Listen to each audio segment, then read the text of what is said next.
बडनेराचे आमदार रवी राणा यांनी येणाऱ्या निवडणुकीत आपल्याला भरभरून आशीर्वाद मिळाल्यास 1500 रुपयांचे 3000 रुपये होतील, अन्यथा ते पैसे परत घेण्याचे विधान केले आहे। या वादग्रस्त विधानामुळे रवी राणा पुन्हा एकदा चर्चेत आले आहेत। रवी राणा यांच्या या विधानावर विरोधकांकडून जोरदार टीका होत आहे।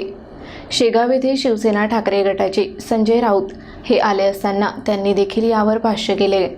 शिवसेना ठाकरे गट खासदार संजय राऊत यांनी रवी राणांवर निशाणा साधत त्यांना महाराष्ट्राशी नेहमीच मजाक करण्याची सवय लागल्याचे म्हटले आहे।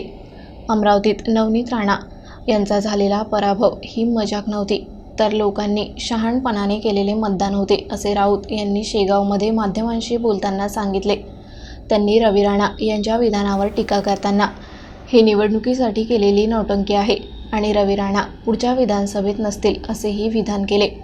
रवी राणा यांच्या वक्तव्यामुळे राजकीय वातावरण तापले असून त्यांच्या विधानावर सर्वत्र चर्चा सुरू आहे। या प्रकरणामुळे आगामी निवडणुकांमध्ये राजकीय पक्षांमधील संघर्ष आणखी तीव्र होण्याची शक्यता आहे। नाही, ते नेहमीच महाराष्ट्राची मजाक करतात, कारण त्यांचा महाराष्ट्राशी काही संबंधच नाही। अमरावतीमध्ये त्यांच्या पत्नीचा झालेला पराभव हा ही काय मजा नाही आहे। लोकांनी शहाणपणानं केलेल्या मतदानामुळेच त्यांचा पराभव झाला आणि रवी राणा हे सुद्धा पुढल्या विधानसभेत नसतील, ती सुद्धा मजा नसेल। त्यांनी मजा जी आहे ती जर लाडक्या बहिणींच्या बाबतीत त्याने केली असेल, बरं का, याचा अर्थ असा आहे की तुम्ही हे निवडणुकीसाठी केलेलं एक नौटंकी आहे।